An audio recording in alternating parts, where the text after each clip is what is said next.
बिस्मिल्लाहिर्रहमानिर्रहीम। अस्सलाम वालेकुम डियर स्टूडेंट्स। आज हम जो है वो स्टार्ट करें unit number 6। Unit number 6 students हमारा जो है वो वेव्स का है एमडी कैट के सिलेबस में, और ये आपके पास पीटीबी की बुक का जो है वो चैप्टर नंबर 8 बनता है। इसको आज हम डिस्कस करेंगे वेव्स यूनिट नंबर 6।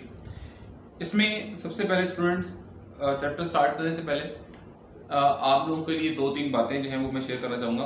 एक तो स्टूडेंट्स ये कि आप लोगों को आइडिया है कि जिस तरह हमारे पास फिजिकल क्लासेस नहीं हो रही, ऑनलाइन लेक्चर चल रहे हैं, तो तकरीबन हमारे पास ओवरऑल द कंट्री जितने भी स्टूडेंट्स हैं वो जितना 100% आप कह लेंगे अटेंशन के साथ लेक्चर फिजिकल क्लासेस में गेन करते थे, अब वो वाला सीन नहीं है। क्यों? उसकी वजह यह है कि हम इतने ज़्यादा हैबिचुअल नहीं है मोबाइल फ़ोन इस पर्पज़ के लिए यूज़ करने के लिए। तो इसमें विन वही करेगा जो इस हैबिट को ब्रेक करेगा और अपने लेक्चर्स को कंटिन्यूसली वॉच करेगा और कंप्लीटली वॉच करेगा, और अपनी असाइनमेंट्स यानी कि जो बिल्कुल ही समझेंगे, जिसका गोल जिसके माइंड में ये हो कि मैं तो हूँ ही डॉक्टर, जो अपने नाम के साथ अभी से डॉक्टर लगाना स्टार्ट हो गया, जिसका वीएन ये बन गया, जिसका ऑब्जेक्टिव ये बन गया है, तो समझिए कि वो कर जाएगा। जाहिर बात है जब उसका वीएन बन गया है, जब उसका ऑब्जेक्टिव बन गया, तो जाहिर बात है वो ज़रूर उसको जो है वो करेगा। तो स्टूडेंट्स आप लोग जो है वो बिल्कुल भी रिलैक्स ना हो इस हवाले से कि आपका आज का काम कल हो जाएगा, परसों हो जाएगा। आप आज के लेक्चर जो आज ही देखें और कंप्लीट वॉच करें उसको, और जाहिर बात है अपनी असाइनमेंट्स अपनी प्रैक्टिस जो है वो जितनी अच्छी करेंगे आप लोग, उतना ही आपको एक हेल्थी रिस्पॉन्स आएगा। हमारे पास जो है वो यूनिट 3 का टेस्ट हो चुका था, यूनिट 4 का टेस्ट आपके पास जो है वो इस वीक में आएगा। उसकी असाइनमेंट्स भी मैं आप लोगों को शेयर कर दूंगा। यूनिट नंबर 6 हम स्टार्ट करते हैं। Unit number 6 waves. Unit number 6 waves, आज इसमें पैटर्न चेंज किए। लास्ट टाइम कुछ स्लाइड्स थी वो मैंने आज बिल्कुल ख़त्म कर दी हैं। यूनिट 6 वेव्स के अंदर जो टॉपिक्स हमारे पास यूएचएस के अंडर हैं इस चैप्टर के यूनिट के अंदर, वो हमारे पास वेव्स, उसके बाद मैकेनिकल वेव्स, इलेक्ट्रोमैग्नेटिक वेव्स, उसके बाद लॉन्गिट्यूडनल ट्रांसफर वेव्स का टॉपिक, उसके बाद हमारे पास जो है वो UHS according superposition principle, stationery waves, Doppler effect, electromagnetic waves और उनका स्पेक्ट्रा, वो फिर हम नेक्स्ट यूनिट्स के अंदर डिस्कस करेंगे। चलिए हम स्टार्ट करते हैं आज unit number 6 waves. Unit number 6 में वेव्स में सबसे पहले हम वेव को डिफाइन करते हैं। वेव क्या होती है? तो सिंपल आप लोगों ने डेफिनेशन पढ़ी हुई है। Wave transport energy without transporting matter को ये ट्रांसपोर्ट नहीं करते। अब यहीं से स्टूडेंट्स हम पहला एमसीक्यूज यहां पुट करते हैं। First MCQs, wave transport alpha option energy, beta option momentum, Charlie option matter and delta option both A and B. ये एमसीक्यूज आ गए। अब आप भाग के जो है वो ए को टिक करेंगे, ऐसे ही है ना, लेकिन इसमें डेल्टा ऑप्शन जो है वो करेक्ट है। वेव जो है वो मोमेंटम भी ट्रांसपोर्ट करती हैं।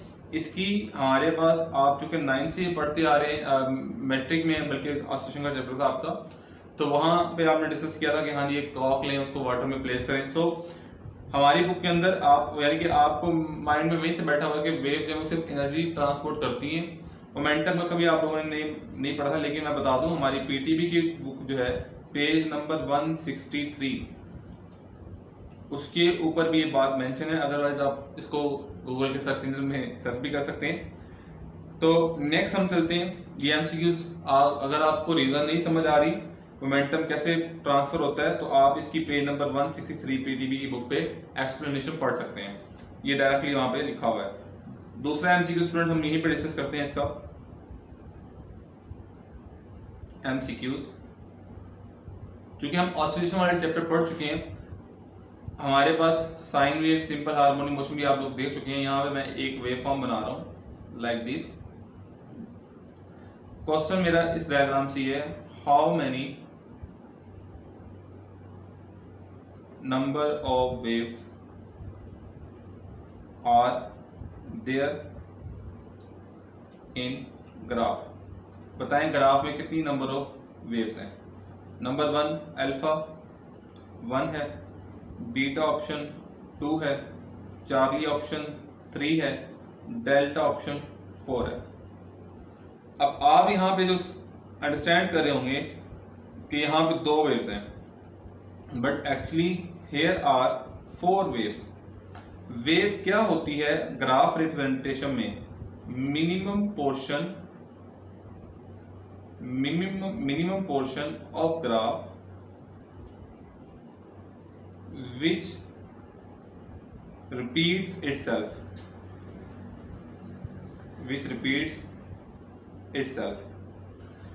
अदरवाइज देखिए एक वेव कब कंप्लीट होती है? After 1 cycle. हमें साइकिल की डेफिनेशन में जाना पड़ेगा। साइकिल क्या होता है? एक सिस्टम अपनी इनिशियल स्टेट से फाइनल में जाए, दोबारा इनिशियल पे आ जाए।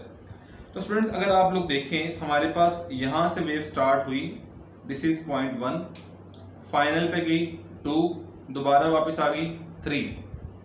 अब 3 पॉइंट से दोबारा हमारे पास सिस्टम अपनी उसी स्टेट के अंदर जा रहा है जहां से वो 1 से स्टार्ट हुआ था। तो हमारे पास यहां तक एक साइकिल कंप्लीट हो गया, 1 साइकिल इज कंप्लीटेड हेयर। अब आपके माइंड में नो डाउट एक क्वेश्चन होगा बड़ा इंपॉर्टेंट कि सर ये भी तो एक हमारे पास इसका ये वाला पार्ट तो बना नहीं था। तो भाई इसमें मैं आप लोगों को बता दूं स्टूडेंट्स, इसमें हमारे पास जो वेव अब स्टार्ट हुई, नेक्स्ट यहां से स्टार्ट हुई, अब जहां से यहां से जो स्टार्ट हो रही है, दिस इज, अब ये पॉइंट अगर 1 कहें, हम ये 2 कहें, ये 3 कहें, तो 3 के बाद हमारे पास सिस्टम एक फर्दर एक ऑपोजिट स्टेट में चला गया। अब यहाँ पे सिस्टम अपनी वही जिस तरह 1 से स्टार्ट हुआ था, यहाँ से सिस्टम उसी तरह 1 से स्टार्ट हो रहा है। तो इसका साइकिल जो है वो यहाँ तक है, दिस इज 1 साइकिल। तो इसमें वेव का अपर और लोअर पार्ट दोनों ही चाहिए होंगे, लेकिन इस कंडीशन के अंदर हमारे पास एक वेव तभी कंप्लीट होगी जब उसका एक साइकिल कंप्लीट हुआ। So that's why this is 1 wave, this is second, this is third and this is 4। तो यहाँ पे इस तरह से करके 4 वेव्स हैं। तो यहाँ से नेक्स्ट हम चलते हैं स्टूडेंट्स। नेक्स्ट हमारे पास जो है वो mechanical waves and electromagnetic waves का टॉपिक है। Mechanical and electromagnetic waves. Mechanical waves और इलेक्ट्रोमैग्नेटिक वेव्स की यहाँ हम कुछ प्रॉपर्टीज को डिस्कस करेंगे। यहाँ पे प्रॉपर्टीज क्या डिस्कस करनी है? नंबर 1 उनका मीडियम रिक्वायरमेंट, बल्कि इसको मीडियम नहीं आप देखें प्रोपोगेशन, कि प्रोपोगेशन कैसे होती है इनकी। प्रोपोगेशन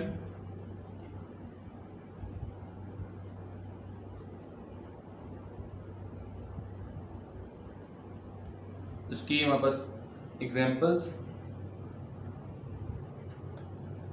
ऑसिलेशंस, और फिर मीडियम का इफेक्ट जब rare to denser medium move करती हैं, rare to denser. Mechanical waves आपको पता है प्रोपोगेशन के लिए इनको मीडियम रिक्वायर होता है, मीडियम रिक्वायर्ड और मीडियम डिपेंडेंट। इलेक्ट्रो वेव्स में नो मीडियम रिक्वायर्ड, मीडियम से इंडिपेंडेंट होती हैं। तो यहां से सिंपली एमसीक्यू बन गया था, wave which are independent of medium are called electromagnetic waves. उस तरह से MCQ example, waves produced in spring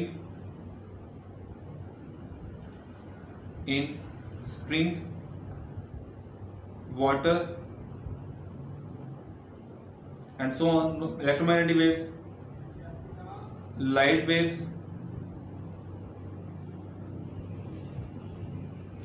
यहां पे आप लोगों ने बताना है कि साउंड वेव्स कौन सी वेव्स होती हैं, साउंड वेव्स किसमें आएंगी।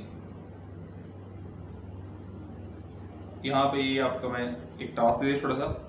ऑसिलेशंस की बात करें तो स्टूडेंट्स ऑसिलेशन जो हैं हमारे पास इसके अंदर पार्टिकल्स ऑसिलेट करते हैं, मैकेनिकल वेव्स में पार्टिकल्स ऑसिलेट करते हैं।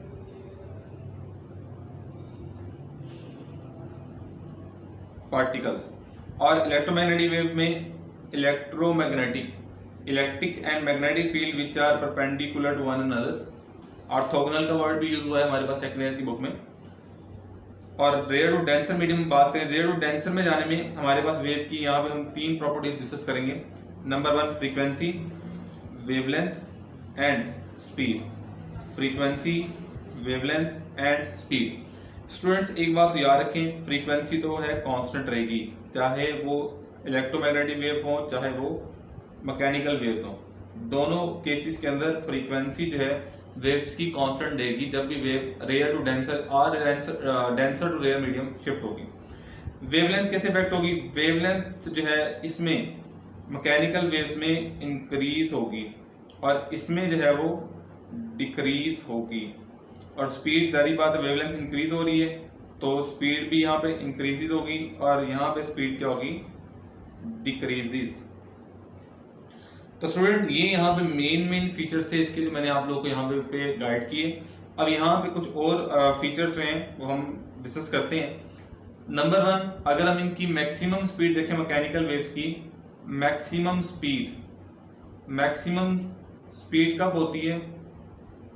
जब मोर डेंस मीडियम हो, मोर डेंस मीडियम। और इनकी स्पीड मिनिमम या 0 कब होती है? In vacuum. वैक्यूम में इनकी स्पीड जो है वो 0 होती है।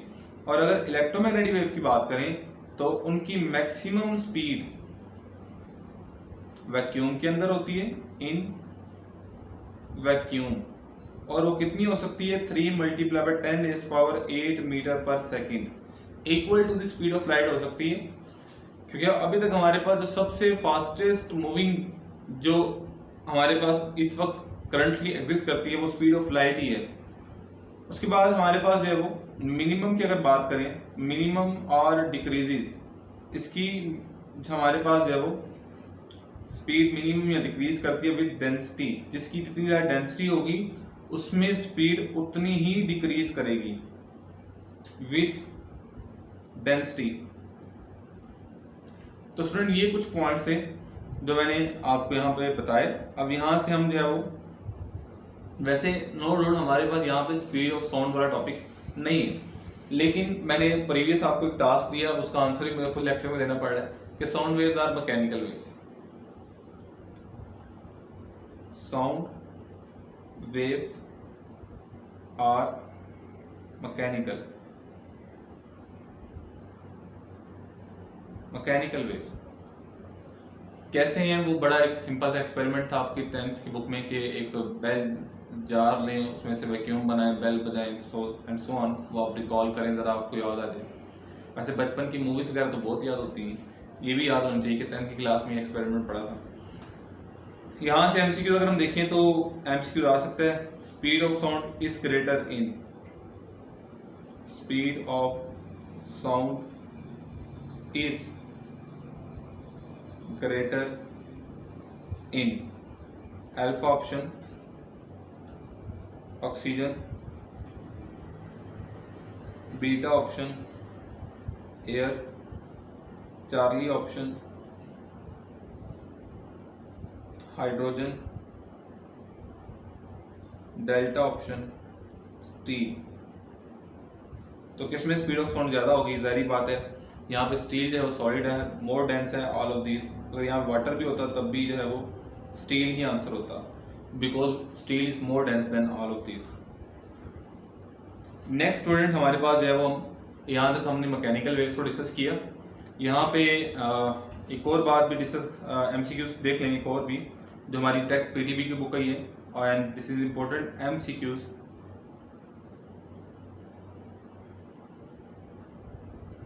For under water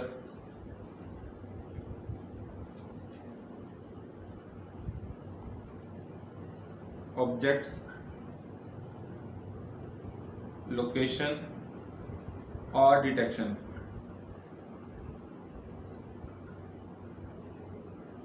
We use waves, alpha option, radio waves, beta option, micro, Charlie option, infrared, delta option, ultra sonic। तो इसका आंसर स्टूडेंट्स आप लोग खुद बताएंगे इसका आंसर क्या है। नेक्स्ट हम चलते हैं मैकेनिकल वेव्स की फर्दर टाइप्स की तरफ, फर्दर क्लासिफिकेशन की तरफ। हमने मैकेनिकल वेव्स को पढ़ लिया। मैकेनिकल वेव्स के बाद स्टूडेंट्स हमारे पास जो है, आपको पता है कि हमारे पास दो टाइप्स की इनकी क्लासिफिकेशन हमने की है। Number 1 transverse waves, transverse wave, और दूसरी जो हमने की है that is longitudinal wave, longitudinal wave. यहाँ पे स्टूडेंट मैं इसकी डायग्राम भी बना दूं कि हमारे पास ट्रांसफर वेव्स की बात करें तो हमारे पास एक स्प्रिंग जो है वो इस तरह से अगर हमने होल्ड किया हुआ है तो उसमें जो इस तरह से वेव्स प्रोड्यूस हो रही हैं like this, in this form.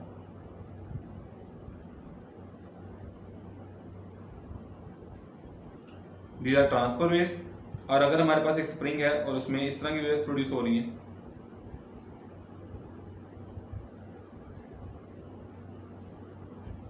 These are called longitudinal waves.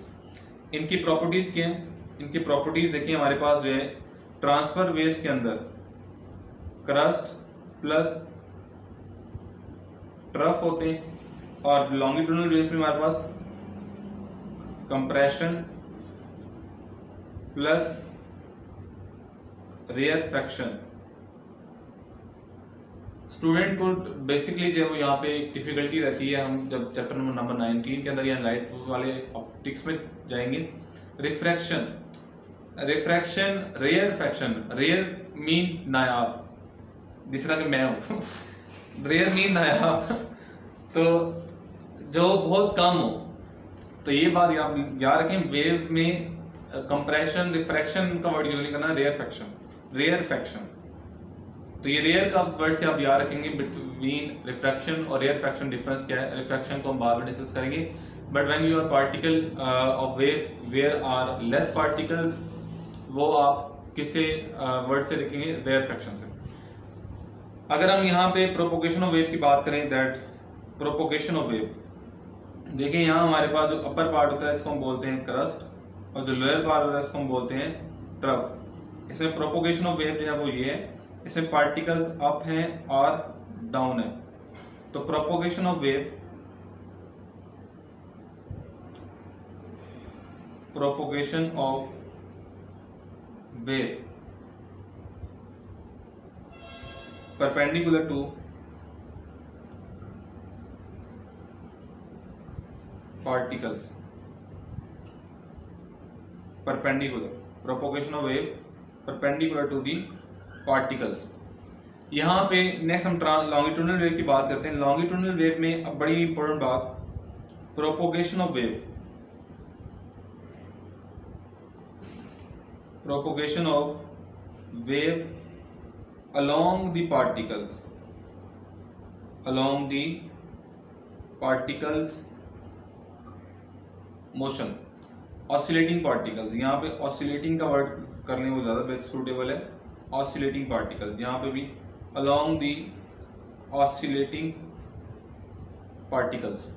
What is mean by along? यहाँ पे हमारे पास स्टूडेंट्स बुक में भी ये दिखाया गया है कि यहाँ पे particles back and fourth move कर रहे हैं, आगे और पीछे। अब अगर आपको ये कहा जाए कि हमारे पास लॉन्गिट्यूडनल वेव के अंदर प्रोपोगेशन ऑफ वेव और propagation of wave and oscillating particles के मन एंगल क्या होता है, आपको ऑप्शन दिए जाए 0 डिग्री, 180 डिग्री, 90 डिग्री और बोथ A एंड B, या बोथ 0 डिग्री और 180 डिग्री। तो स्टूडेंट यहाँ पे 0 और 180 डिग्री का ऑप्शन ठीक होगा। इसमें अगर आप सिंपल जो है वो 0 और 180 दोनों में से एक चूज करेंगे तो आंसर गलत होगा आपका। नेक्स्ट स्टूडेंट हमारे पास जो है वो यहाँ पे हमारे पास वैसे तो नेक्स्ट यूएस के सिलेबस के अकॉर्डिंग हमारे पास सुपरपोजिशन प्रिंसिपल आता है, लेकिन यहाँ बड़ी इंपॉर्टेंट टर्म मैं फेज की डिस्कस करना चाह रहा हूँ जो हमारे पास यहाँ पे है फेज। और फेज के साथ साथ स्टूडेंट्स यहाँ पे आप वन वेव क्या होती है, वेवलेंथ क्या होती है, स्पीड वेव क्या होती है, v is equal to f lambda, ये सारी की सारी आप कॉल कर लें। और ये v किसको रिप्रेजेंट कर रहा है, ये बुक में डायरेक्ट जो है वो लाइन है पेज नंबर 166 के ऊपर। ये मैं आपको रिकमेंड करूंगा पेज नंबर 165 एंड 166, ये आप लोग लाजमी बुक का जो है वो रीड आउट करें। यहाँ पे फेज की बात करें तो हमारे पास यहाँ इक्वेशन दी है phi is equal to 2 pi x over lambda. Now what is phi,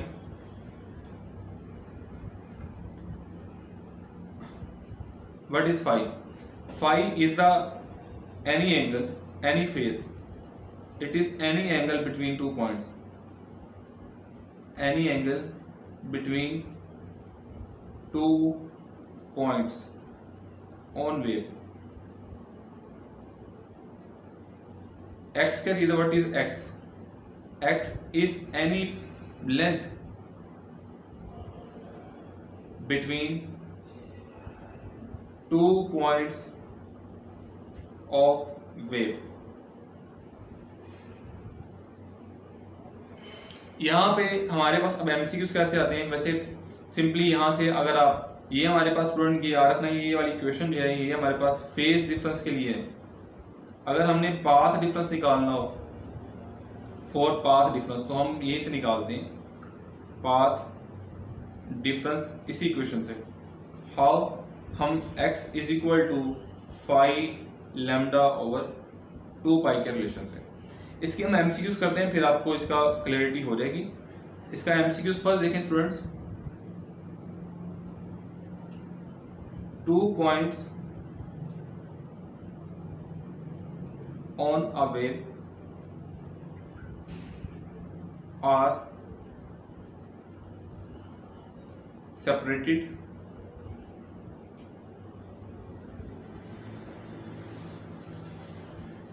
by 4 lambda, then phase difference between them is, यहाँ पे अल्फा ऑप्शन 8 पाई, बीटा ऑप्शन 2 पाई, चार्ली ऑप्शन 4 पाई, डेल्टा ऑप्शन सिंपल पाई। इसमें स्टूडेंट करना क्या आपने, मैंने यहाँ पे बड़ा सिंपल सा एमसीक्यू आप लोगों को दिया। फाई आपने फाइंड करना है, एनी फेज आप लोगों ने फाइंड करना है। यहाँ पे phi is equal to 2 pi x over lambda. Now what is x, any distance, x that is 4 lambda 2 pi into 4 lambda over lambda। तो यहाँ पे स्टूडेंट लैम्डा लैम्डा से कैंसिल हो जाएगा तो ये हमारे पास आ जाएगा 8 पाई। तो यहाँ से स्टूडेंट्स हमारे पास जो फेज आ गया दैट इज ऑफ अल्फा 8 पाई। इसी तरह से अगर हमें किसी 2 पॉइंट में फेज दिया हो, अगर यहाँ पे हमें कहा जाता कि जी लेट बी से फाई जो है हमारे पास जो है वो है 6 पाई। अगर हमें ये कहा जाता if 2 points on a wave are separated by a phase of 6 pi then their path difference is, और how much the length by the points are separated, कितनी लेंथ से वो सेपरेटेड है। तो स्टूडेंट्स हम इस केस के अंदर जब हमारे पास जो है वो यहाँ पे इफ अब हमें कहा था अगर 5 गिवन है 6 पाई, तो बताएं उनके दरमियान डिस्टेंस कितना है। तो हम क्या करते हैं x is equal to 5 lambda over 2 pi. तो 5 हमारे पास कितना है student 6 pi lambda over 2 pi. तो 2 से ये कैंसिल, पाई से पाई कैंसिल, यहाँ पे 3 बच जाएगा, तो दे आर 3 लैम्डा। यहाँ पे स्टूडेंट एक और पॉइंट मेरा आपसे ये है, बताएं ये जो पॉइंट्स हम डिस्कस कर रहे हैं जिनके बारे में फेज कहा कि 6 पाई है या 4 लैम्डा है या 8 पाई है, ये पॉइंट इन फेज है या आउट ऑफ फेज है, ये आप लोग ने बताना है। ये पेज नंबर 166 पे मेंशन है सारा। एक वेव फॉर्म बनी हुई है लाइक इन दिस फॉर्म, जिसमें ये कहा गया है कि हमारे पास इसमें डिफरेंट पॉइंट्स हैं। एक देता है सी है, दूसरा सी डैश है, एक बी है। तो अगर आप सी और सी डैश के बारे में देखते हैं, इनके बारे में वेवलेंथ जो है दैट इज ऑफ लैम्डा, और फेज डिफरेंस देखते हैं that is of complete 2 pi. तो फेज डिफरेंस जो है that is of 2 pi between these points and wavelength is 1 lambda. तो हमारे पास ऐसे तमाम पॉइंट्स जो इन फेज होते हैं उनमें हमारे पास पाथ डिफरेंस जो होता है that is of complete wavelength lambda, 2 lambda, 3 lambda and up to so on. और जो आउट ऑफ फेज होते हैं उनमें हमारे पास आउट ऑफ फेज उनमें हमारे पास पाथ डिफरेंस जो है that is the half of the wavelength lambda by 2, 3 lambda by 2, 5 lambda by 2 and up to so on. तो ये हम यूएचएस के सिलेबस में हमारे पास मेंशन नहीं है, लेकिन इस तरह के एमसीक्यू आ सकते हैं जिस तरह के मैंने आपको। अब हमारे पास देखें ये एमसीक्यूज आप कह रहे हैं सर सिलेबस में नहीं है, very simple, v is equal to f lambda तो हमारे पास वेव में है। अब यहाँ से हमारे पास एक एमसीक्यूज आया, इसकी मैंने आपको स्टडी क्यों करवाई ताकि इससे हमारे पास जब एमसीक्यूज आए तो आपके माइंड में से ये टॉपिक जब वो होके गुजरा हो, आपने उसकी प्रैक्टिस की हुई हो। अब मैं आपको एमसीक्यूज दे रहा हूँ। If 2 points, if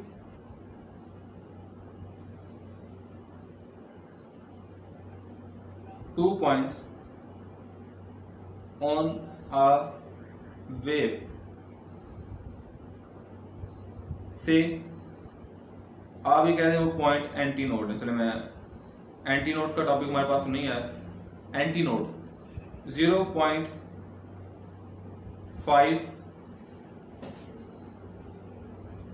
metre apart,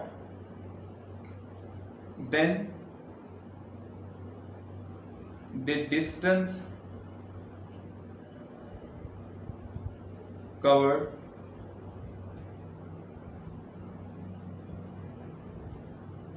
by wave in half of its time period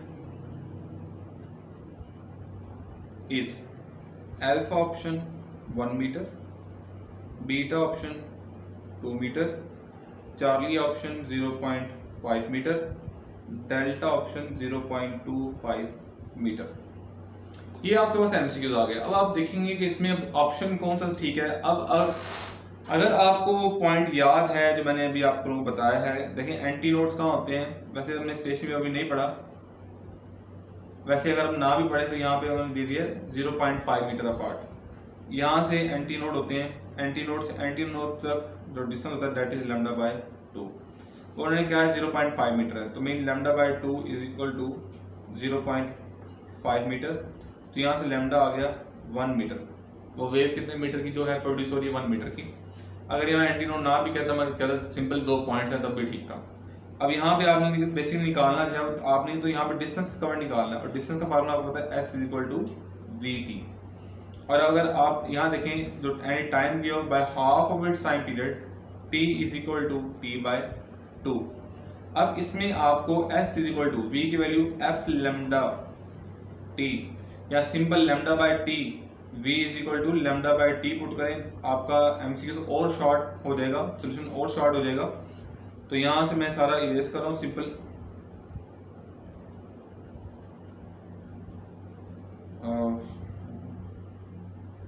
अच्छा वो सारा ही इरेज हो गया। चलें खैर उसका सोल्यूशन देख लें। उसका solution s is equal to lambda by t into t. s is equal to lambda कितना था आपके पास 1 meter, lambda 1 meter, t as it is, t कितना था t बाय 2, t से t cancel, s is equal to 1 by 2 that is of 0.5 meter. तो students ये है आपके पास जो है वो इसका सोल्यूशन है। तो ये हमारे पास फेज डिफरेंस वाले टॉपिक से नेक्स्ट हम चलते हैं principle of superposition. Principle of superposition,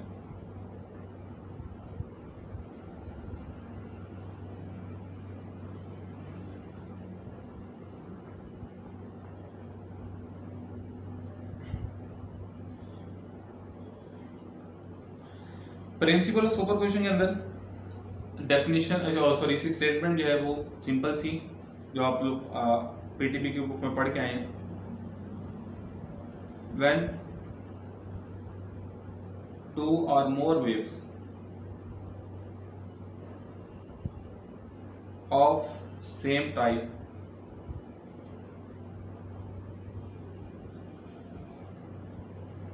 cross point of medium simultaneously,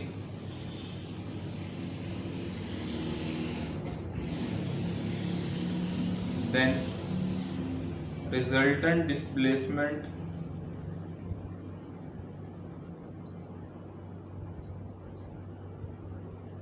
of that point is sum of the individual's displacements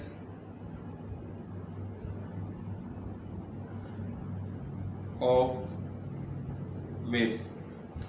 mean के सिंपल, जब हमारे पास एक पार्टिकल के ऊपर दो वेव्स, एक लेट दिस एंड दिस, हमारे पास है, इसको थोड़ा सा फिर इरेज कर दूं मैं।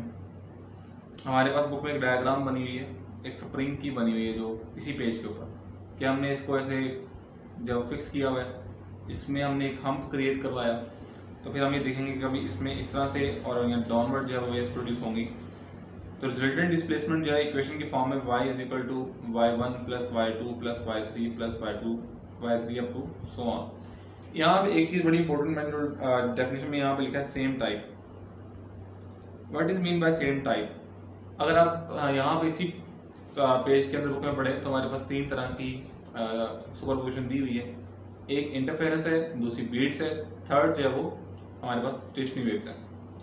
इसमें हमारे पास सेम टाइम से आप सिंपली यहाँ से तो फ्रीक्वेंसी का ले सकते हैं कि दे हैव सेम फ्रीक्वेंसी। ये केस हमारे पास साउंड वेव्स की हद तक ठीक है, लेकिन जब हम इंटरफेरेंस की बात करें और हम लाइट वेव्स की बात करें तो फिर हमें इसके साथ कुछ एडिशनल भी चीज़ें ऐड करनी पड़ती हैं, जिस तरह आपको याद हो कोहेरेंट सोर्सेज। तो इसलिए मैंने सेम टाइप का वर्ड यूज़ किया, नॉट ऑफ सेम फ्रीक्वेंसी। ये हम with the passage of time पढ़ते जाएंगे। तो ये यहाँ पे हमारे पास तीन तरह के फिनोमिना हैं, एक इंटरफेरेंस, दूसरा है बीट्स, और थर्ड हमारे पास जो है वो है stationery waves.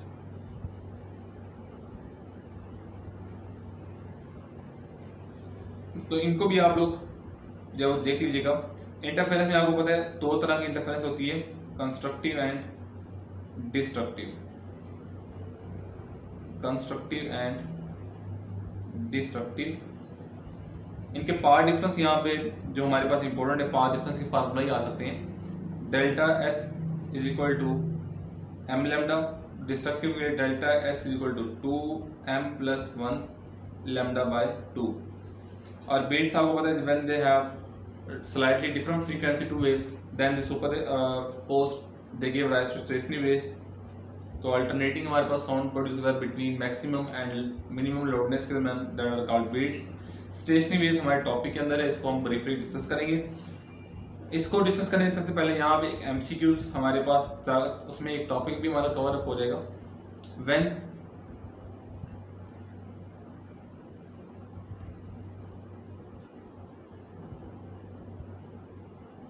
light waves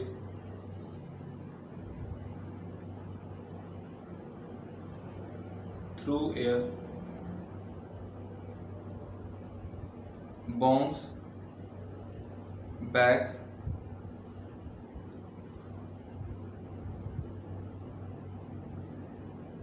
from a mirror, then phase of light wave changes by alpha option 0 degree, beta option 90 degree, Charlie option 180 degree, delta option 45 degree. जब एक लाइट रे लाइट से एयर से आ रही थी और बाउंस बैक हुई एक मिरर से, तो उसकी अंदर फेस डिफरेंस कितना आएगा। आप यहाँ पे रिफ्लेक्शन ऑफ वेव्स वाला टॉपिक है, तो उसमें आपने पढ़ा है कि जब हमारे पास कोई एक वेव रेयर से डेंसर मीडियम पे फॉल करती है तो उसमें 180 डिग्री का फेस चेंज आ जाता है, जो आप न्यूटन रिंग के अंदर भी देखते हैं, जो सेंट्रल रीजन होता है उसके अंदर भी देखते हैं। तो यहाँ से रिफ्लेक्शन ऑफ वेव्स वाला टॉपिक हमारा कवर हो गया।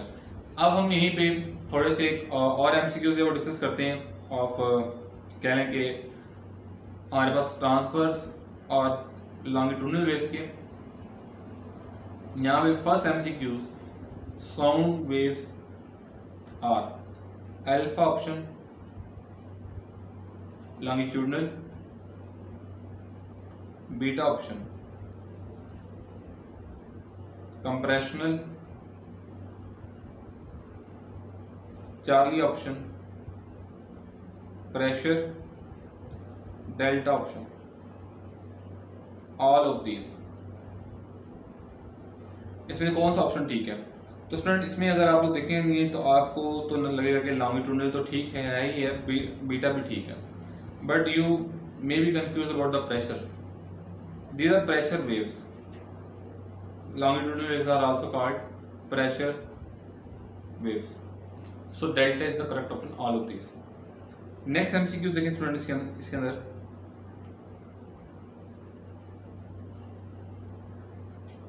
the waves on water surface, alpha option longitudinal, beta option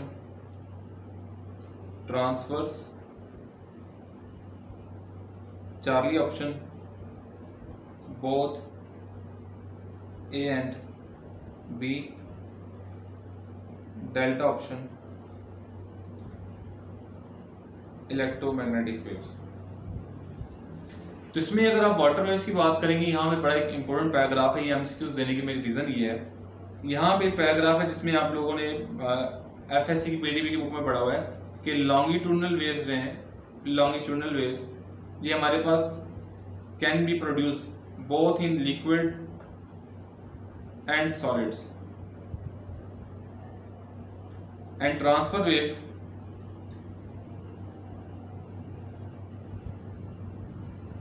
can only be set up into solids. यहाँ पे हमारे पास वैसे ये बड़ा वेल नोन रिपीटिंग एमसीक्यूज है, इसमें ट्रांसफर वेव्स का ऑप्शन ठीक है, लेकिन अगर हम बुक की इन्हीं लाइंस की तरफ जाते हैं जिसमें ये बातें लिखी हुई हैं कि लॉन्गिट्यूडनल वेव्स और ट्रांसफर वेव्स की जो हमारे पास प्रोडक्शन है वो कहाँ कहाँ किन मीडियम के अंदर हो सकती है, तो हम ट्रांसफर वेव्स को देते हैं they can only B produce in the solids. But water waves हमारे पास लिक्विड है, तो यहाँ पे हमारे पास ट्रांसफर्स का ऑप्शन कैसे ठीक है, इसको देखने के लिए जरा नेक्स्ट देखें। आप देखिए हमारे पास जो वाटर होता है ना, एक तो माशाल्लाह न्यू टेक्नोलॉजी आ गई, जैसे वाटर का कलर है वैसे कलर भी, पॉइंटर भी वैसे कलर का आ गया। हमारे पास जो वाटर वेव्स होती है ना, दे लुक्स लाइक दिस, एंड इसकी सरफेस में ट्रांसफर वेव्स दिखती हैं। तो लेकिन क्या फिर बुक में कलर लिखा हुआ है? नहीं, ऐसा नहीं है। हमारे पास जो नीचे इसके वेव्स होती है ना, आप लोग याद रखेंगे नीचे जो है इसकी सरफेस के वो हमारे पास लॉन्गिट्यूडनल वेव्स ही होती हैं, लेकिन जो ऊपर हैं वो हमारे पास ट्रांसफर वेव्स, उनके रिजल्टेंट इफेक्ट की वजह से ट्रांसफर वेव्स बन रही होती हैं। तो एक बात याद रखें कि ट्रांसफर वेव्स लिक्विड की सरफेस पे तो बन सकती हैं, लेकिन उसके अंदर नहीं बन सकती। यहाँ पे जो नीचे हैं ये हमारे पास लॉन्गिट्यूडनल वेव्स हैं वाटर के अंडर, और जो ऊपर है ये हमारे पास ट्रांसफर्स हैं। और यहाँ से एक बात आप ये पॉइंट ये भी याद रख लें कि transfer waves transverse waves can only exist at surface of liquid। Transfer rays जो है वो लिक्विड की सरफेस पे एग्जिस्ट करेंगी, उसकी लेयर्स के अंदर जो है वो बिल्कुल भी नहीं होंगी। लेयर्स के अंदर लॉन्गिट्यूडनल वेव्स ही होंगी। नेक्स्ट स्टूडेंट हमारे पास जो टॉपिक है हम उसकी तरफ चलते हैं। हमारे पास stationary waves.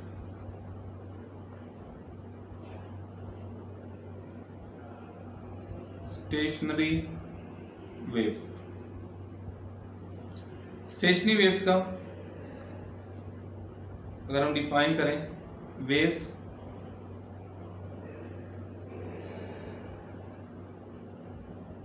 Don't transport energy, that's why these are called standing waves. इनको हम स्टैंडिंग वेव्स भी कहते हैं because energy remain standing between points. इसमें हमारे पास जो है प्रोडक्शन कब होती है, प्रोड्यूस कब होती है, इनकी प्रोडक्शन कब होती है, जब हमारे पास सेम फ्रीक्वेंसी हो, सेम एम्पलीट्यूड हो, सेम एम्पलीट्यूड एंड वेव्स की ऑपोजिट डायरेक्शन हो। तो ये सारी हमारे पास प्रॉपर्टीज अगर दो वेव्स के अंदर हैं तो तब जाके हमारे पास जो है वो स्टेशनरी वेव्स प्रोड्यूस होंगे। नेक्स्ट अगर हम इसकी डायग्राम देखते हैं स्टूडेंट्स, तो हमारे पास जो डायग्रामेटिकली अगर हम इसको देखें स्टेशनरी वेव को,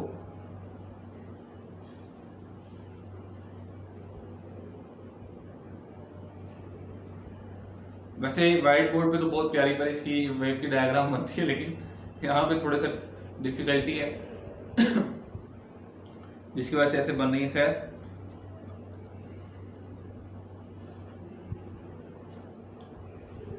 आई शैल ट्राई माई बेस्ट कि इस पे भी सही बने, लेकिन कुछ ना कुछ तो बेहतर बनी गई है। तो ये हमारे पास जो वेव है इसके ऊपर अब हम कुछ पॉइंट्स मार्क कर लेते हैं। This is N1, this is N2, this is N3, this is N4 and this is N5।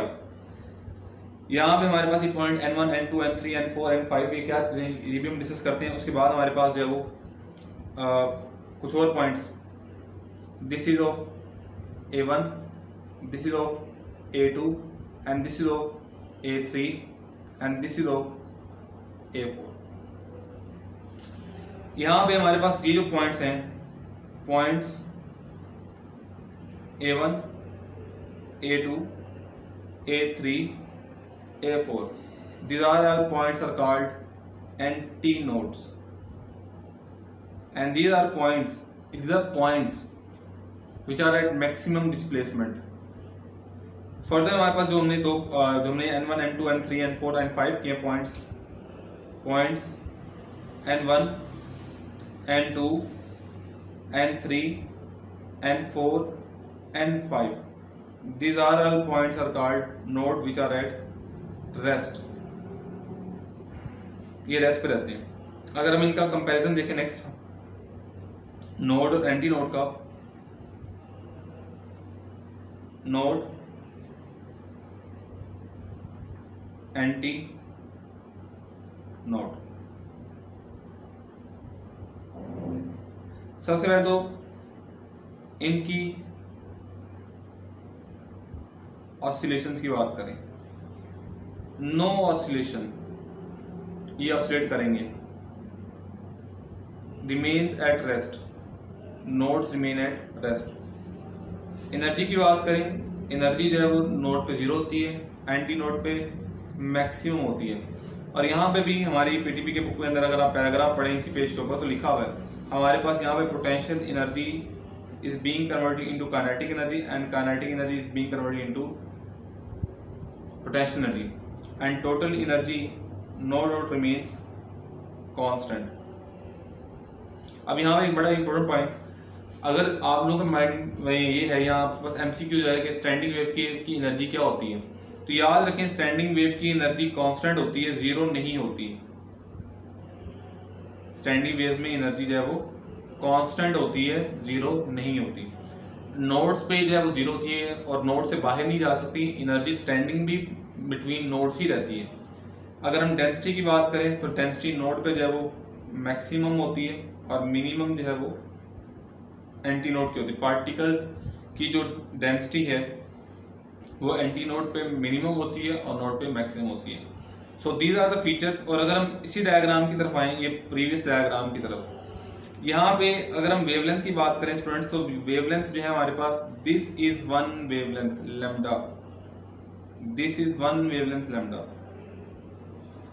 अब अगर आप देखें हमारे पास जो पॉइंट्स हैं नोड से नोड तक, नोड टू नोड और antinode to antinode, अगर हम नोड टू नोड जाते हैं तो हमारे पास जो पाथ डिफरेंस है that is half of wavelength. और अगर हम एंटी नोड से एंटी नोड जाते हैं तो हमारे पास जो पाथ डिफरेंस है दैट इज लैम्डा बाय 2। अगर हम सेम से सेम में जाएंगे node to node antinode to antinode, तो पाथ डिफरेंस लैम्डा बाय 2 होगा। और अगर हम नोड टू एंटी नोड जाएंगे और एंटी नोड टू नोड जाएंगे तो path difference will be lambda by 4, फिर पाथ डिफरेंस लैम्डा बाय 4 होगा। ये सारी बातें आप लोगों ने याद रखनी है क्योंकि नेक्स्ट जो टॉपिक्स आने वाले हैं वो सारे हम इसी से डिस्कस करेंगे। तो student these are the points which you have to remember. Next हमारे पास जो है, हमारे पास इसके अंदर हम डिस्कस करते हैं stationary waves in stretched string. Stationery waves in string. String की अगर बात की जाए यहाँ पे, वैसे तो व्हाइट बोर्ड होता तो व्हाइट बोर्ड पे हम बड़ा इसका एक चार्ट सा बना के तमाम केसेस सिमल्टाइन एक ही जगह पे डिस्कस कर देते हैं। Stationary waves in string, air column, open organ pipe and close organ pipe. लेकिन यहाँ हमारे पास चूंकि टैबलेट है उसके ऊपर स्क्रीन छोटी है, तो खैर इसमें जो मैं डिस्कस कर रहा हूँ 1 by 1 stationery waves in string. तो हमारे पास पहला केस जो है उसमें हम डिस्कस करते हैं। इसमें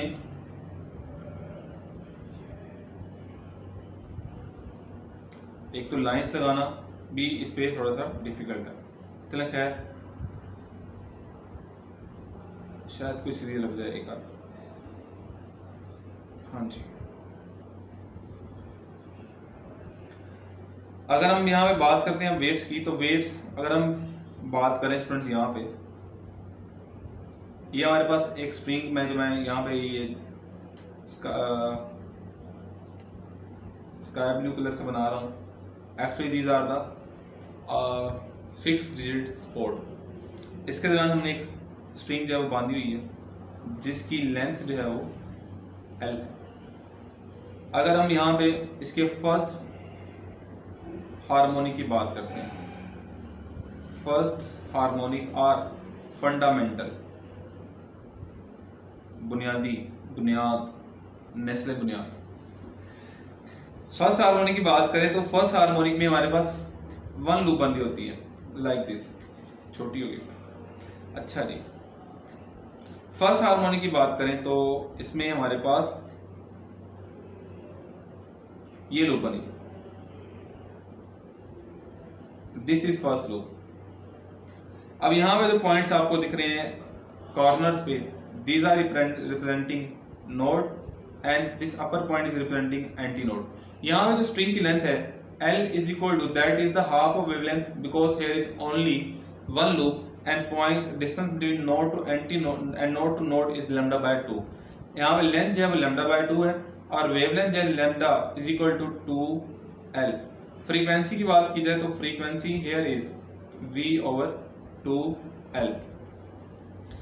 सेकेंड मोड की अगर बात करें तो यहाँ हमारे पास जो है 2 वेव्स बनेंगी लाइक दिस। अब स्ट्रिंग की लेंथ उतनी ही है लेकिन वेव्स कितनी बन गई 2, और सॉरी लूप्स कितनी बन गई 2। यहाँ पे जो हमारे पास वेवलेंथ है, वेवलेंथ हमारे पास स्टूडेंट यहाँ पे lambda is equal to L। यहाँ पे नोड, यहाँ पे नोड, यहाँ पे नोड, और ये जो मैं नोड एंटी नोड बना रहा हूँ ये आपने बड़े गौर से देखने हैं, क्योंकि जब ओपन आर्गन पाइप और क्लोज आर्गन पाइप डिस्कस हो जाएगा तो फिर वहां पर मैंने एमसीक्यूज पुट करने हैं, फिर आप देखेंगे कि ये तो सर ने बताया नहीं था, और फिर मैं भी कहूँगा मैं नहीं बताऊंगा। थर्ड मोड में देखें, थर्ड मोड में ये डिस्कस कर देता हूँ ताकि फिर हम फ्रीक्वेंसीज एक सिमल्टेनियसली मैं राइट डाउन कर दूँ। थर्ड मोड के अंदर इसकी जो है हमारे पास 3 लूप्स आ जाएंगी। 3 लूप्स आने से जो इसकी हमारे पास लैम्डा है दैट दिस बिकम्स, यहाँ पे नोड से नोड 3L/2। तो यहाँ हमारे पास जो है वो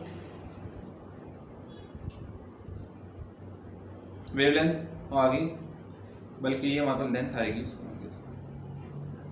कैलकुलेट करके देख लेते हैं। वैसे स्टूडेंट्स को भी डिफिकल्टी होती है कि सर ये कैसे आए। यहाँ से यहाँ तक जो है वो एक वेव होगी, प्लस यहाँ वेव और ऐड की λ/2 it is equal to length, तो ये बन जाएगी 3λ/2, तो लैम्डा आ जाएगा 2L/3। अब हम इसकी बात करते हैं फ्रीक्वेंसी की और वेवलेंथ की। यहाँ तो वेवलेंथ जो है सेकंड मोड में, सेकंड हार्मोनिक के अंदर कलर्स का मसला है, ब्लैक से लिखता हूँ इसको सेकंड हार्मोनिक, क्योंकि यहाँ पे सेकंड हार्मोनिक को ब्लैक कलर से लिखने का मेरा एक पर्पस था। Second harmonic is called first overtone. हमारे पास इंटीटच के अंदर जो एमसीक्यू आती हैं उसमें हार्मोनिक का वर्ड कम और ओवरटोन का ज़्यादा होता है। तो ओवरटोन क्या होती है, फंडामेंटल से नेक्स्ट जो फ्रीक्वेंसीज आ रही होती हैं उनको हम कहते हैं। तो सेकंड हार्मोनिक को आपने याद रखना है फर्स्ट। इससे थर्ड हार्मोनिक क्या होगी, और ये इटसेल्फ डायरेक्ट एमसीक्यूज हैं। थर्ड हार्मोनिक क्या होगी, सेकंड ओवरटोन। इसमें अब हम फ्रीक्वेंसी की और वेवलेंथ की बात करते हैं। यहाँ तो वेवलेंथ जो है that is equal to lambda, और यहाँ आपको पता है F2 is equal to 2F1 और V/L।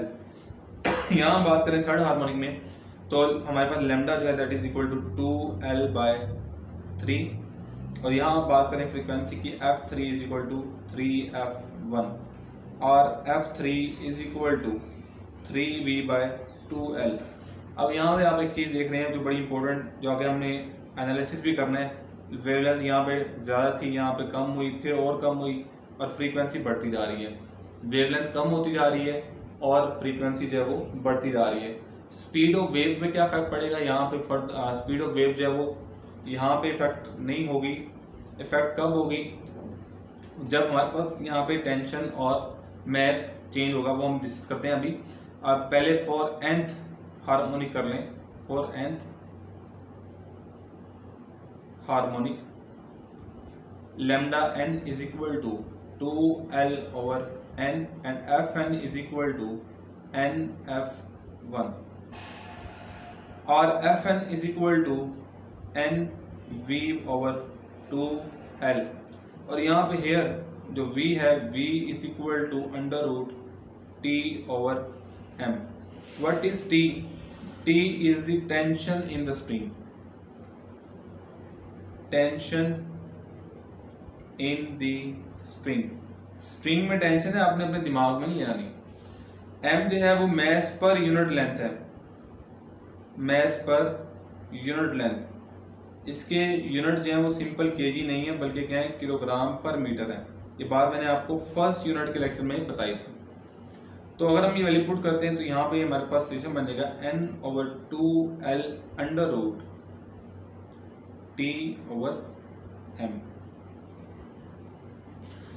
तो यहाँ पे ये हमारे पास सारा जो टॉपिक था वो था स्ट्रिंग वेव्स के अंदर। नेक्स्ट हम इसी से यहीं पे एमसीक्यूज कुछ डिस्कस कर लेते हैं इसके। If length of a wire is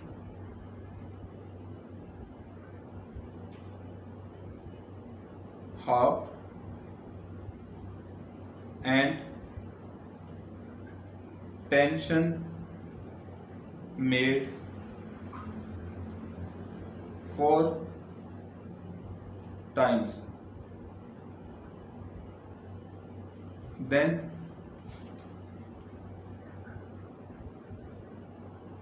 frequency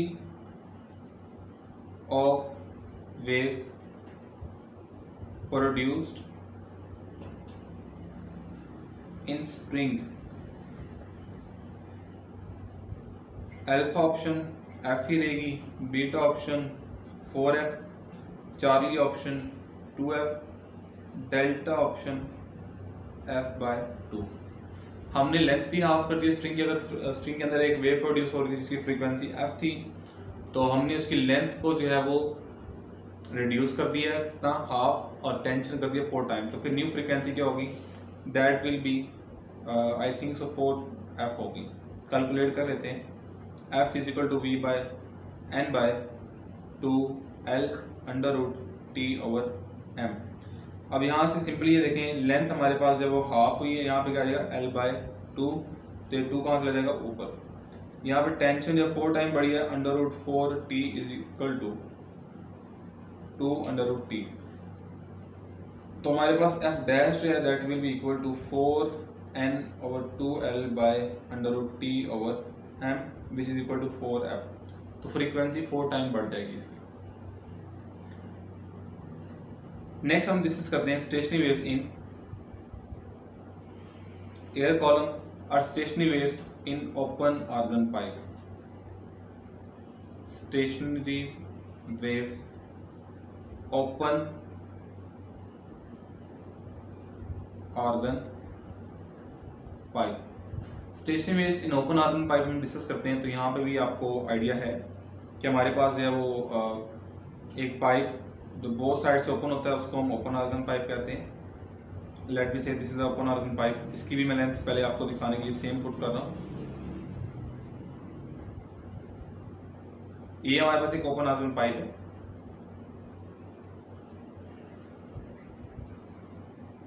this is open organ pipe.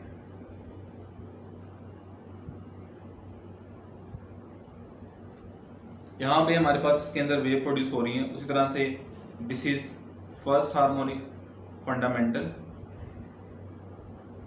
This is first overtone, this is second overtone and so on. यहाँ आप थर्ड हार्मोनिक भी बोल सकते हैं इसको, हार्मोनिक, और इसको सेकंड हार्मोनिक। ये हार्मोनिक का वर्ड पता है आपको कहां से निकला है? नहीं पता? वो आपने देखा कवाल करते हैं वो हारमोनियम जिसमें साउंड रिपीट होते हैं, हारमोनियम से निकला। इसमें हमारे पास जो है देखें ओपन आर्गन पाइप की प्रॉपर्टी होती है बोथ साइड्स पे एंटी नोड बनते हैं। तो यहाँ पे एंटी नोड बना, यहाँ भी एंटी नोड बना, यहाँ पे इस साइड में भी एंटी नोड बनेगा। तो इस तरह से ये एंटी नोड हो गया, ये भी एंटी नोड हो गया। एंटी नोड से एंटी नोड आपको पता है लेंथ λ/2 होती है। तो यहाँ लेंथ जो है λ/2। अब सेकंड मोड में आ गए, इसमें हमारे पास जो है वो एक लूप बढ़ जाएगी, ये एक लूप बढ़ गई, लूप बढ़ गई है, लेकिन हमारे पास पाइप लेंथ उतनी है। यहाँ पर और लूप्स बढ़ जाएंगी,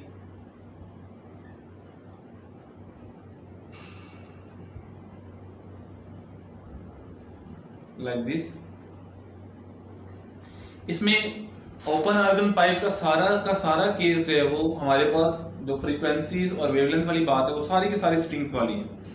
तो इसमें ज़्यादा परेशान होने की जरूरत नहीं है। यहाँ पे जो लेंथ है now equal to the lambda, यहाँ पे जो लेंथ है दैट इज इक्वल टू 3 λ/2 और lambda is equal to 2l/3। यहाँ पे फ्रीक्वेंसी लैम्डा जो है that is equal to 2l, frequency जो है f1। अब यहाँ पे जो फ्रीक्वेंसी है, अब यहाँ पे जो हमारे पास फ्रीक्वेंसी है f1 is equal to v/2l, और यहाँ पे अब हमारे पास वेवलेंथ जो है lambda is equal to l। तो f2 is equal to 2f1। यहाँ हमारे पास lambda is equal to 2l/3, f3 is equal to 3f1। Next अगर हम देखें इसमें फॉर nth हार्मोनिक, तो वही सेम केस है for nth harmonic fn is equal to nfn and lambda n is equal to 2l over n। यहाँ जरा हम यहाँ पे स्पीड की, यहाँ सारा केस स्प्रिंग वाला हो गया, लेकिन यहाँ स्पीड ऑफ वेव किस पे डिपेंड कर रही है, क्योंकि अब हमारे पास यहाँ पे जो वेव्स प्रोड्यूस होंगी ओपन आर्गर पाइप के अंदर वो एयर के अंदर हो रही है, और एयर जो हमारे पास गैस है। अब हम इसमें स्प्रिंग वाला केस नहीं है, यहाँ पे स्पीड ऑफ वेव है वो that is given by elastic modulus over density under root, यहाँ पे E is representing elastic modulus and rho is representing the density. तो यहाँ पे अगर हम Fn की बात करें तो Fn हमारे पास अगर स्पीड की फॉर्म में लिखना है Fn is equal to n by 2l under root E over density. तो यहाँ पे ये केस होगा, और सेम आप देख रहे हैं कि वेवलेंथ जो है यहाँ पे डिक्रीज हो रही है, वेवलेंथ ओवरऑल डिक्रीज हो रही है, फ्रीक्वेंसी क्या हो रही है, इंक्रीज। स्पीड कब चेंज डिफर करेगी, जब हमारे पास इलास्टिक मॉडुलस या डेंसिटी जो है वो चेंज होगी। यहाँ पे बड़ी इंपॉर्टेंट बात, एक बड़ा important MCQs, if temperature decreases, अगर टेम्परेचर जो है वो कम हो रहा है, then frequency of waves produced in organ pipe will be alpha option increase, beta option decrease, Charlie option remains same, delta कर दें may be A and B. अब यहां पे टेम्परेचर का तो कोई भी रिलेशन नहीं है, मैंने आप लोगों को बताया, लेकिन अगर आप प्रीवियस पेज पे चलें तो स्टूडेंट यहां हमारे पास डेंसिटी का रिलेशन आपने जरूर पढ़ा, फ्रीक्वेंसी का डेंसिटी के स्क्वायर रूट के साथ जो है वो इनवर्स रिलेशन है। डेंसिटी जब ज्यादा और टेम्परेचर से हमारे पास क्या होता है, एक्सपेंशन होती है, तो डेंसिटी क्या करेगी, डिक्रीज। जब टेम्परेचर डिक्रीज हुआ तो हमारे पास डेंसिटी क्या होगी, इंक्रीज। तो डेंसिटी जब इंक्रीज होगी तो फ्रीक्वेंसी क्या होगी, सारी बात है, डिक्रीज। यहाँ इन अदर वर्ड्स आप यहाँ पे सिंपली फ्रीक्वेंसी का टेम्परेचर के स्क्वायर रूट के साथ डायरेक्ट रिलेशन निकाल सकते हैं। ये हमारे पास जो है वो आपने speed of light, speed of sound में भी जो है वो एक रिलेशन निकाला था टेम्परेचर का, लेकिन वो स्पीड के साथ था। तो सॉरी यहाँ पे डिक्रीज का ऑप्शन आएगा बीटा, इसको करेक्ट कर लें, यहाँ पे डिक्रीज का ऑप्शन आएगा।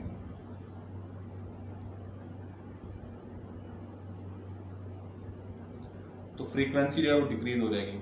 So this is the relation bye frequency and temperature. Next student हम लास्ट देखते हैं, stationary waves in close organ pipe. Stationary waves in closed organ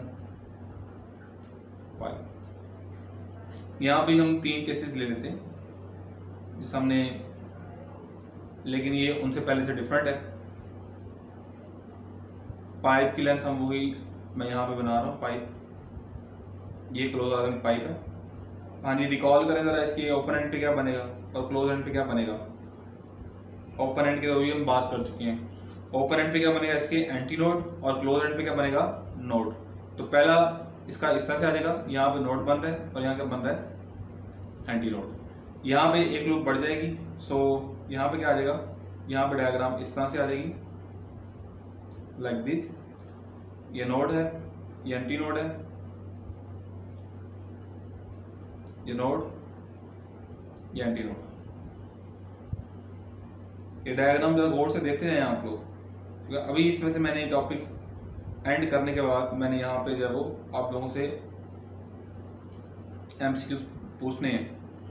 अच्छा यहाँ पे थोड़ी सी चेंजिंग कर दूं मैं, वेव मुझसे छोटी बन गई थी। हाँ जी, अब इसमें हमने एक लूप और बढ़ानी है। पाइप की लेंथ सेम है,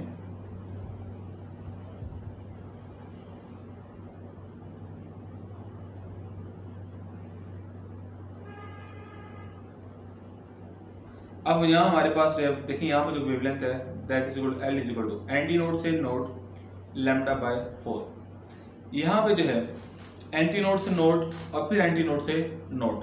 अब यहाँ पे अगर आप लोग देखें तो स्टूडेंट्स हमारे पास जो है जो लेंथ है यहाँ पे अगर आप लोग कैलकुलेट करना चाहें तो देखिए नोड से नोड तो लैम्डा बाय 2 होती है और यहाँ लैम्डा बाय 4 होती है। अगर आप इसको कैलकुलेट करें तो आंसर आपके पास आएगा 3 लैम्डा बाय 4। इस तरह से अगर आप यहाँ कैलकुलेट करें तो आंसर आएगा 5 लैम्डा बाय 4। अगर आप वेवलेंथ की बात करते हैं उसी तरह से पहले ये फर्स्ट हार्मोनिक है या फंडामेंटल है। अब इसकी फंडामेंटल जो है वो स्ट्रिंग और ओपन आर्गन पाइप से डिफरेंट है। फंडामेंटल ये सेकंड हार्मोनिक है और फर्स्ट ओवर टून है एंड सिमिलरली सो ऑन। हमारे पास यहाँ पे जो students wavelength that is equal to lambda is equal to 4l, frequency f1 is equal to v by 4l, वहां पे 2l था यहाँ पे 4l है। यहाँ पे अगर हम बात करें f2 की, f2 is equal to 3f1, 2f1 नहीं आया। यहाँ पे हमारे पास ऑड हार्मोनिक्स बनती हैं जस्ट। और यहाँ पे नेक्स्ट हम बात करें, आप इसको f3 कह दें क्योंकि यहाँ पे हमारे पास ऑड हार्मोनिक्स बनेंगी। f5 यहाँ हमारे पास जो है वो 5f1। एंड अगर जनरल बात करें, अच्छा यहाँ पे वेवलेंथ की भी बात कर ली जाए, वेवलेंथ जो है यहाँ पे 4l बाय 3, यहाँ पे वेवलेंथ 4l बाय 5। अगर हम जनरल बात करें fn is equal to nf1 that is equal to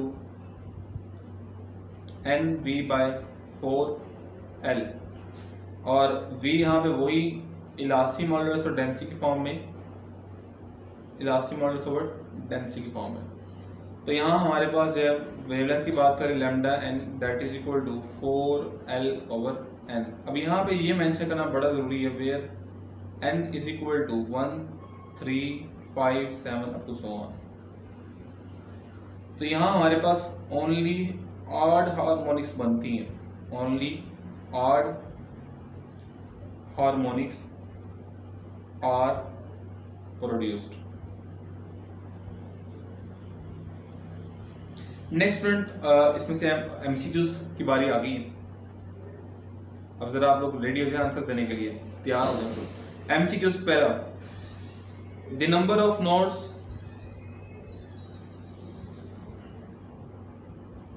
and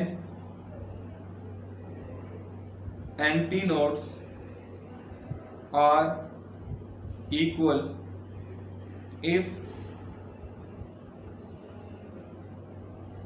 stationary waves are produced in, D आना था यहाँ पे, अच्छा, are produced in, alpha option है आपके पास स्ट्रिंग, बीटा ऑप्शन है open organ pipe, Charlie option है closed organ pipe, delta option है ऑल ऑफ दिस। अब आप सोच रहे होंगे कि ये सब बार बार कह रहे थे एंटी नोड और नोड जो है वो देखें आप, लेकिन आप लोग नहीं देखे ना। अब दें आंसर इसका, तो आपको तो यहाँ पे लग रहा है सारे ही हैं। अब मैं बता रहा हूँ इसमें, अब अगर आप देखेंगे ये डायग्राम, ये यहाँ पे एक नोड था और यहाँ पे एक एंटी नोड था, तो ये क्लोज आर्गन पाइप था चार्ली। अब स्ट्रिंग में क्या रिलेशन होता है, ओपन आर्गन पाइप में क्या रिलेशन होता है, ये बता दूं सेम नहीं होता। जिस तरह फ्रीक्वेंसी का और वेवलेंथ का सेम था वैसा नहीं होता। आप लोग नहीं देख रहे हैं। नेक्स्ट एमसीक्यू देखें।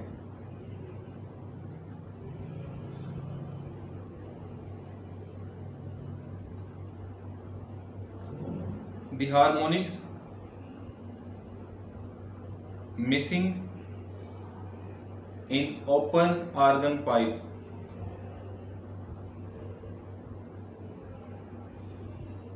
are alpha option, even beta option, odd, Charlie option, both, delta option, neither, even nor odd। अब आपको पता है ओपन आर्गन पाइप में तो सारी की सारी आती हैं, इवन भी आती हैं, ऑड भी आती हैं, तो इसमें कौन सा ऑप्शन ठीक है? फिर चार्ली नहीं, डेल्टा ठीक है, दोनों ही कोई भी मिसिंग नहीं होता, neither even nor odd. Next MCQ देखें इसमें।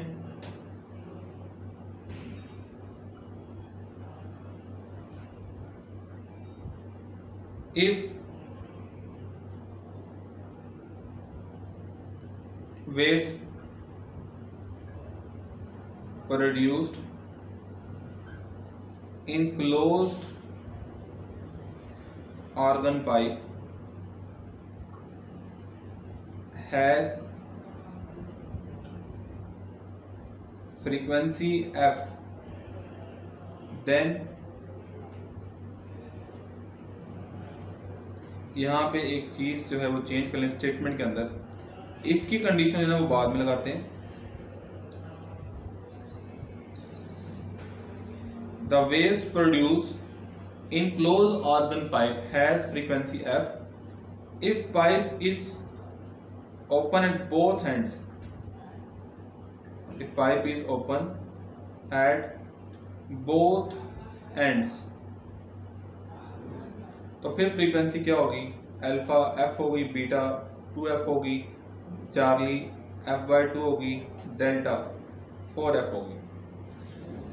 अब इसके दरमियान तो हमें ओपन और क्लोज में रिलेशन देखना पड़ेगा। वो देखें हमारे पास जो रिलेशन है f ओपन का वो है v/2l और f क्लोज का जो है हमारे पास क्लोज पाइप का वो है v/4l। तो अगर आप इसको देखें it can be written as 1/2 into v/2l, तो ये 1/2 f ओपन और f open is equal to 2f close. तो यहां से आप सिंपली कह सकते हैं कि ओपन पाइप की फ्रीक्वेंसी जो है वो क्लोज पाइप अगर आर्गन पाइप है तो उससे डबल होती है, या क्लोज आर्गन पाइप में की फ्रीक्वेंसी जो उसके अंदर वेव्स प्रोड्यूस होती है उनकी फ्रीक्वेंसी ओपन आर्गन पाइप के हाफ होती है। तो उसमें 2f का ऑप्शन जो है वो ठीक था। अब इसी से रिलेटेड हम एक और एमसीक्यू देखते हैं। MCQs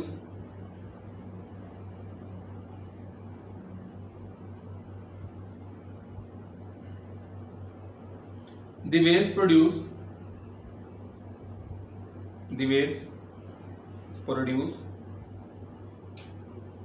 in open organ